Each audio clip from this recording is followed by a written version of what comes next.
I found out my parents had sold my childhood home from a real estate listing online. Not a phone call, not a letter, a listing, with photos, our kitchen, my old bedroom. The backyard where my grandfather built me a swing set the summer I turned 7. All of it, photographed and priced and available for viewing on Saturday between 10 and noon. What my parents did not know, what they had apparently forgotten completely, was that my grandmother had added my name to that property deed 17 years ago. Without my signature, the sale was not legal, and I had not signed anything. My name is Lily. I am 35 years old. I grew up in a 4-bedroom house on Maple Street in a small city in Ohio. My parents bought that house the year before I was born. My grandmother, my mother's mother, contributed half the down payment. She was that kind of woman, quiet generosity, never asked for recognition, just did what needed doing. When I was 18, my grandmother sat me down at her kitchen table and told me she had done something. She said, "Lily, I had your name added to the deed of your parents' house years ago. Your grandfather and I agreed. You were always the one who loved that home most." I didn't fully understand what it meant at 18. I thanked her and didn't think about it again.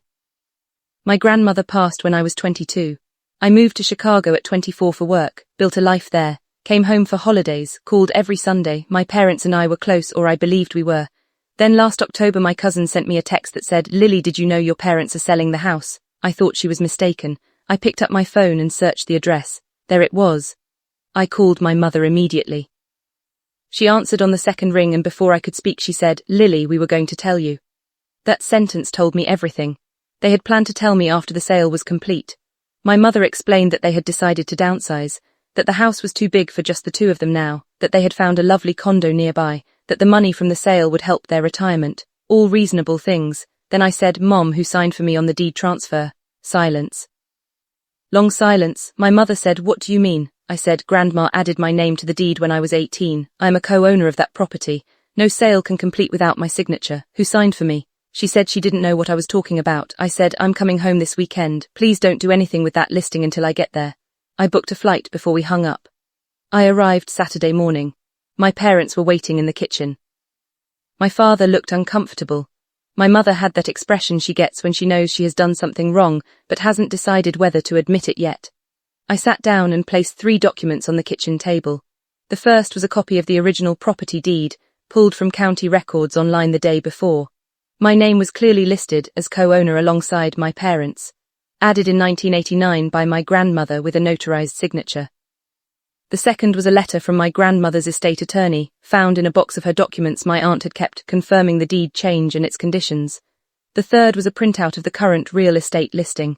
My father looked at the deed for a long time, then he said, "We didn't know she had done this." I said, "She told me herself, at her kitchen table. I was 18. My mother said, "Why didn't you ever tell us?" I said, "Because I trusted that if the time ever came, you would tell me first." Nobody spoke for a while after that.